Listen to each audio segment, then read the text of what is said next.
15,000 साल पहले हिमालय की ऊंची चोटियों में एक योगी प्रकट हुए। कोई नहीं जानता था कि वे कहां से आए हैं। उनके अतीत की कोई जानकारी नहीं थी, तो लोग उनके आसपास इकट्ठे हो गए क्योंकि उनकी उपस्थिति इतनी जबरदस्त थी। लोगों का एक बड़ा समूह इकट्ठा हो गया। उन्हें उम्मीद थी कि वे कुछ बोलेंगे, कुछ करेंगे। उन्होंने न तो कुछ किया, न ही कुछ बोले, बस बैठे रहे।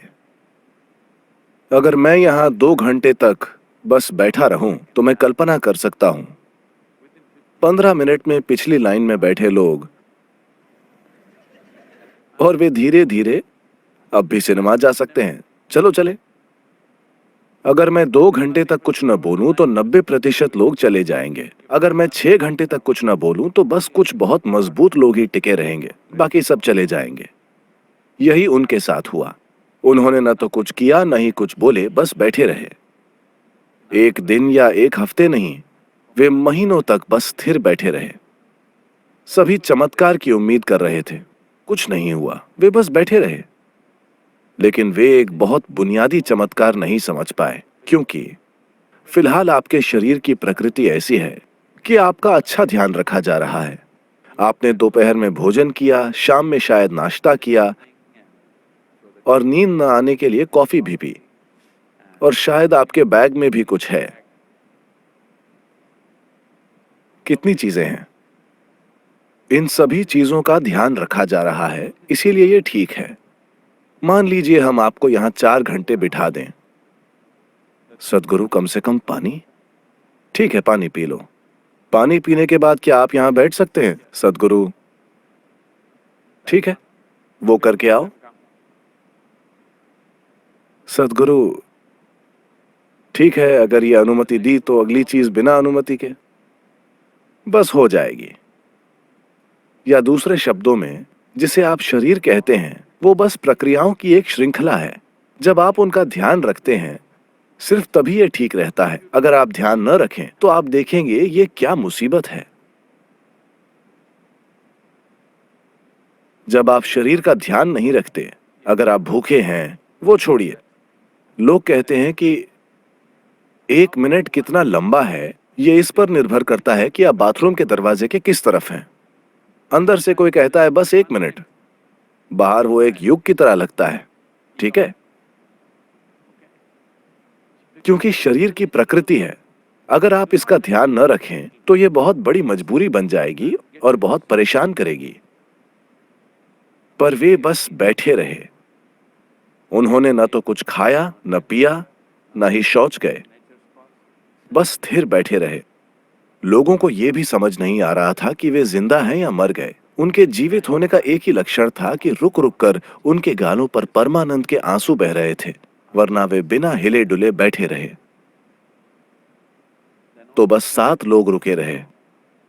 उन्हें उनके इस तरह बैठने का चमत्कार समझ आया, क्योंकि अगर वे इस तरह बैठे हैं तो इसका मतलब यह है कि वो भौतिकता से परे हैं, वरना वे ऐसे बैठ ही नहीं सकते। ये 7 लोग रुके रहे, और आज हम उन 7 को सप्तऋषियों के नाम से जानते हैं। ये आदियोगी के पहले शिष्य थे।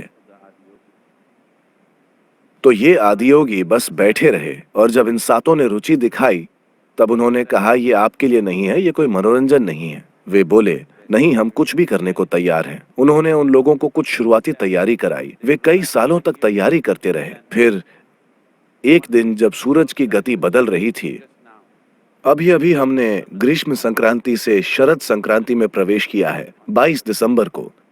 ये फिर से 21 जून को होगा, और ये 21 जून दुनिया के लिए बहुत ही महत्वपूर्ण है, क्योंकि इसी दिन आदियोगी ने दक्षिण की ओर मुड़कर शिक्षा देनी शुरू की थी। क्योंकि सूरज दक्षिण की ओर मुड़ गया, तो वे भी दक्षिण की ओर मुड़ गए और इंसान होने का यंत्र विज्ञान समझाने लगे।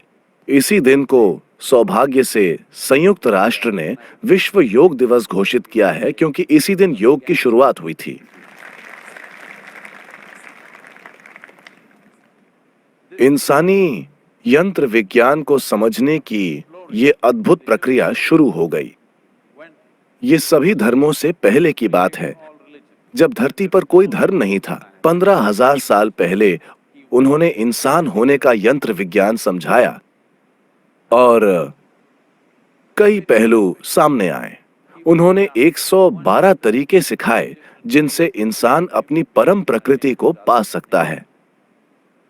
और जब लोगों ने पूछा, विशेष रूप से उनकी पत्नी पार्वती ने पूछा कि सिर्फ 112 क्यों और क्यों नहीं, वे बोले, अगर आप शरीर में हैं तो सिर्फ 112 तरीके हैं।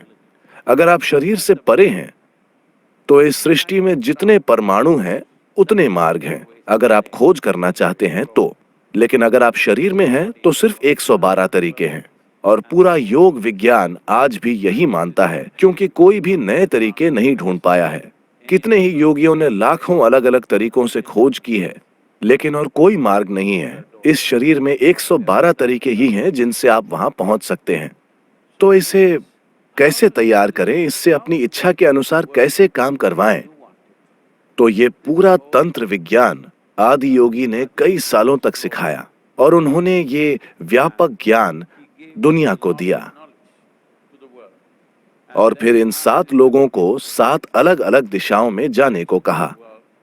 एक मध्य एशिया गए, एक उत्तरी अफ्रीका गए, एक दक्षिण अमेरिका गए, एक दक्षिण पूर्वी एशिया गए, एक हिमालय पर्वत के भारतीय हिस्से में आए, एक उनके साथ रुक गए, और एक अन्य जो हमारे लिए बहुत महत्वपूर्ण है, अगस्त्य मुनि, वे दक्षिण की ओर आए। उन्हें दक्षिण दिव्य दर्शन का जनक माना जाता है, क्योंकि उन्होंने विंध्या पर्वत के दक्षिण में एक भी इंसानी आबादी को नहीं छोड़ा। दक्कन पठार में उन्होंने सुनिश्चित किया कि हर वो इंसान जो यहाँ रहता है, वो आध्यात्मिक प्रक्रिया के बारे में कुछ न कुछ जाने।